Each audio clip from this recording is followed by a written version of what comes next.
Hello students, आज हम discuss करेंगे क्लास 9 चैप्टर 5। चैप्टर 4 हमने प्रीवियस वीडियो में कंप्लीट किया। आज चैप्टर 5 पे डिस्कस करेंगे यूक्लिडियन ज्योमेट्री। देखिए भी यूक्लिडियन ज्योमेट्री की एक्सरसाइज स्टार्ट करने से पहले हम कुछ ऑक्जियम्स हैं, पोस्टुलेट्स हैं, उन सब पे डिस्कस करेंगे। देखिए पहले है ऑक्जियम्स। ऑक्जियम्स क्या होते हैं? Applicable every part of mathematics. जो मैथमेटिक्स के पार्ट हैं उन सभी पे हम ऑक्जियम्स को अप्लाई कर सकते हैं। जैसे आपके पास अलजेब्रा का पार्ट है, ज्योमेट्री का पार्ट है, ट्रिग्नोमेट्री है, इन सब पे हम क्या कर सकते हैं? ऑक्जियम्स को अप्लाई कर सकते हैं। अब है पोस्टुलेट्स। पोस्टुलेट्स में क्या है? Application only on geometry.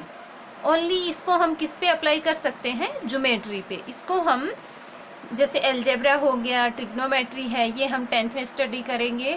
Means कोई भी अदर पार्ट है आपका, उस पर हम अप्लाई नहीं कर सकते। पोस्टुलेट्स को ओनली हम ज्योमेट्री में ही क्या कर सकते हैं? यूज कर सकते हैं, अप्लाई कर सकते हैं। देखिए अब आपके पास ऑक्जियम 7 है। 1 बाय 1 करके हम इनको डिस्कस करेंगे। फर्स्ट ऑक्जियम क्या कहती है? Things which are equal to the same things are equal to one other. कोई भी थिंग है वो क्या है? इक्वल है। और उसमें हम क्या करेंगे? अगर equal things which are equal to same things are equal to one other. जैसे आपके पास एग्जाम्पल से समझिए, a इक्वल टू क्या है? b है, और b किसके इक्वल है? c के इक्वल। तो यहाँ से a b के इक्वल है, b c के इक्वल है, तो a और c भी तो इक्वल होगा ना। तो इसने क्या कहा कि अगर थिंग्स इक्वल हैं तो द सेम थिंग के are equal to one other, तो एक दूसरे के क्या होंगी? वो इक्वल होंगी।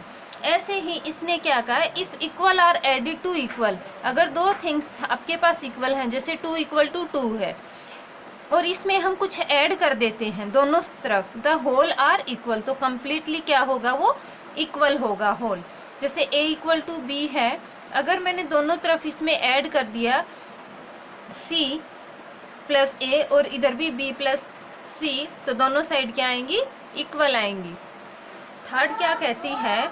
If equals are subtracted from equals. जैसे इसमें ऐड किया था हमने सेकेंड ऑक्जियम में, थर्ड में क्या कहता है कि अगर इक्वल साइड है, a इक्वल टू b है, इसमें दोनों साइड हम माइनस कर देते हैं। If equals are subtracted from equals the remainder are equal, तो रिमाइंडर जो बचेगा वो भी इक्वल बचेगा। जैसे भी 2 इक्वल टू 2 है, इसमें से मैंने -1 किया है, दोनों तरफ दोनों इक्वल हैं, इक्वली माइनस करेंगे तो रिमाइंडर 1 इक्वल टू 1 ही तो आएगा। ठीक है, आगे देखिए फोर्थ क्या कहती है? Things which are coincide with one another are equal to other. देखिए यहाँ पे कोई थिंग्स है और वो क्या है? कोइंसाइड। यहाँ पे क्या है कि रेडियस जो है आपके, कोई भी सर्कल है और सर्कल की रेडियस क्या हो? सेम हो। कोइंसाइड का मतलब क्या है यहाँ पे? कि आपके पास कोई सर्कल है, उसकी रेडियस क्या हो? जैसे इक्वल आ जाए, तो coincide with one another are equal to one other, तो ये एक दूसरे के क्या होंगे? ये इक्वल होंगे। फोर्थ ऑक्जियम में यही कहा है इसने। अब देखिए फिफ्थ ऑक्जियम। फिफ्थ में क्या है? The whole is greater than the part. भी देखिए कोई भी होल है, पार्ट, और वो क्या है? हमेशा ग्रेटर रहेगा, कितने भी पार्ट बना लीजिए। जैसे देखिए मैं एक फैमिली से समझा देती हूँ। जैसे फैमिली में फादर हैं या दादाजी हैं, उसके पार्ट्स में बताया जाए, जैसे उसके बच्चे हैं, जैसे फादर हैं आपके या आपके खुद हो तुम, तो यहाँ से दादाजी से बड़े तो भी आपके पापा जी नहीं हो सकते, दादा ही हमेशा बड़े रहेंगे ना। इसी तरह से आप अपने फादर से बड़े तो नहीं हो सकते ना। तो यहाँ पे भी क्या कहा इसने? The whole is greater than the part. जैसे होल पार्ट क्या है? 100 लीटर है, और इसके मैंने क्या किए हैं? 10 इक्वल पार्ट्स किए हैं। तो 10 पार्ट जो भी बनाएंगे, कितने भी बना लो, मर्जी बना लो, बट 100 तो हमेशा बड़ा रहेगा ना, ज़्यादा रहेगा। तो ये ऑक्जियम्स क्या कहती है कि होल पार्ट हमेशा, जो पार्ट बनेगा होल हमेशा उससे बड़ा ही रहेगा। अब देखिए थिंग्स, सिक्स्थ में क्या कहता है? Things which are double of the same things are equal to one other. कोई भी थिंग है यहाँ एग्जाम्पल से देखिए 2x इक्वल टू वाई है। इसने क्या कहा, things which are double of the same things are equal to one other. जैसे y क्या है, y x का 2 टाइम्स है, मीन्स x का डबल है, और सेम z क्या है, x का डबल है, तो y और z क्या होंगे, इक्वल होंगे। इसी तरह से 7th में क्या कहा, things which are halves of the same things are equal to one other. यहाँ पे हाफ्स दिया है, जो इसका मतलब जैसे आपके पास 6th थी, उसमें तो क्या था, डबल था, और इसमें क्या है, कोई नंबर क्या है, हाफ है। जैसे a की वैल्यू क्या है, हाफ ऑफ x है, और b की वैल्यू भी क्या है, हाफ ऑफ x है, तो a और b कैसे होंगे, इक्वल होंगे। तो इस तरह से ये 7 आपके पास ऑक्सियम्स है। और कोई पूछ ले कि भाई ऑक्सियम्स को हम कहाँ पे अप्लाई कर सकते हैं, तो ऑक्सियम्स को मैथमेटिक्स के हर एक पार्ट पे अप्लाई कर सकते हैं, like algebra, trigonometry, geometry, calculation वगैरह, इन सब में क्या कर सकते हैं, हम इसको अप्लाई कर सकते हैं। अब आते हैं पोस्टुलेट्स पे। पोस्टुलेट्स आपके पास 5 हैं। देखिए पोस्टुलेट क्या कहती है, फर्स्ट, ए स्ट्रेट लाइन में be drawn from any one point two any another point, other point. कोई स्ट्रेट लाइन है, ये एक स्ट्रेट लाइन है, और ये क्या कहती है कि ए स्ट्रेट लाइन में be drawn from any one point two another point, means 2 points है, जैसे एक ए पॉइंट है, दूसरा बी पॉइंट है, तो स्ट्रेट लाइन क्या है, एक पॉइंट से दूसरे पॉइंट पे हम ड्रॉ कर सकते हैं।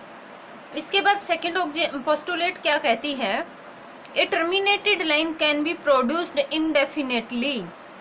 कोई भी लाइन है, दिस इज योर लाइन, और इसको हम क्या कर सकते हैं, इनडेफिनेटली लार्ज प्रोड्यूस कर सकते हैं दोनों तरफ। इस तरह से जो ये एरो का सिंबल है, इसका मतलब क्या है, इसको और एक्सटेंड किया जा सकता है, इसको और बढ़ा सकते हैं।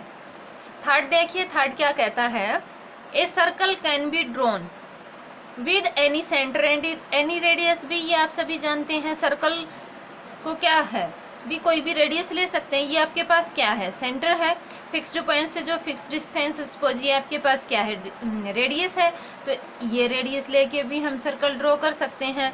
दूसरा, हम जैसे ये रेडियस लेके सर्कल ड्रॉ कर सकते हैं।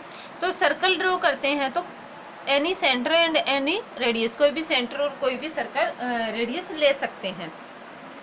फोर्थ देखिए, फोर्थ में क्या कहा इसने, all right angles are equal to one other. भी राइट एंगल, ये देखिए, ये एक मेरे पास राइट एंगल है, ये राइट एंगल, दोनों 90 के हैं, 90 और 90 तो इक्वल ही होंगे, या कुछ इस तरह से हो आपके पास, तो ये भी क्या है, 90 डिग्री का है ये, तो ये क्या होंगे, सारे के सारे एंगल इक्वल होंगे। अब देखिए 5th पोस्टुलेट है, जो इम्पोर्टेंट है, कई बार एग्जाम में पूछा गया है, तो ये आपको पता होना चाहिए। If a straight line following on 2 straight lines, कोई स्ट्रेट लाइन है, this is your straight line. देखिए ये कोई स्ट्रेट लाइन है, ये 2 स्ट्रेट लाइन पे फॉल किया है इसने।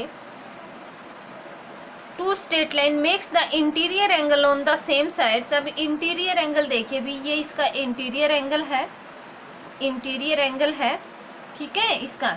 अब ये क्या कहता है, interior angle on the same side of it taken together less than 2 right angles then 2 straight lines if produced indefinitely meet on that sides on which the sum of angles is less than 2 right angles. मतलब इसने क्या कहा, आपके पास कोई 2 straight line है, ये आपको as it is statement याद रखनी है, जो 5th पोस्टुलेट है, इस तरह से आएगा, डिफाइंड 5th पोस्टुलेट्स। तो यहाँ से if a straight line following on 2 straight lines, कोई स्ट्रेट लाइन है, 2 स्ट्रेट लाइन पे फॉल करेगी, तो इनके जो इंटीरियर एंगल हैं, देखिए interior angle on the same side, same side पे कहा जाए तो ये इनके इंटीरियर एंगल हैं, इनका सम a प्लस बी होगा, इनका c प्लस डी होगा। Of it taken together less than 2 right angles, जो 2 भी राइट एंगल होंगे उनके सम से हमेशा क्या होगा, ये लेस होगा। और then 2 straight lines if produced indefinitely, ये 2 स्ट्रेट लाइन्स हैं, इनको इस तरह से हम इनडेफिनेटली लार्ज, मतलब इनको हम प्रोड्यूस कर देते हैं, तो ये किसी न किसी एक पॉइंट पे जाके मीट करेंगे, meet on that side on which the sum of angles is less than 2 right angles. जो इनके एंगल्स का सम होगा वो हमेशा क्या होगा, 2 राइट एंगल के सम से लेस होगा। तो इस तरह से हमने 7 ऑक्सियम्स और 5 पोस्टुलेट्स पे डिस्कस किया। तो पोस्टुलेट को हम ओनली ज्योमेट्रिकल पार्ट पे अप्लाई कर सकते हैं और पोस्टुलेट को हम मैथमेटिक्स में किसी भी पार्ट पे अप्लाई कर सकते हैं। इस तरह से आपका ये इंट्रोडक्शन पार्ट कंप्लीट होता है और बेटा इनको आप साथ साथ करते रहिए।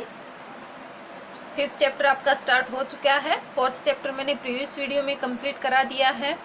और वीडियो को आप लाइक कीजिए, चैनल को सब्सक्राइब कीजिए और साथ में बेल आइकन के बटन को भी प्रेस कीजिए ताकि आने वाली हर एक वीडियो का नोटिफिकेशन आपको मिल जाए और आपका काम सुचारू रूप से चलता रहे। आज के लिए बस इतना ही। Thank you.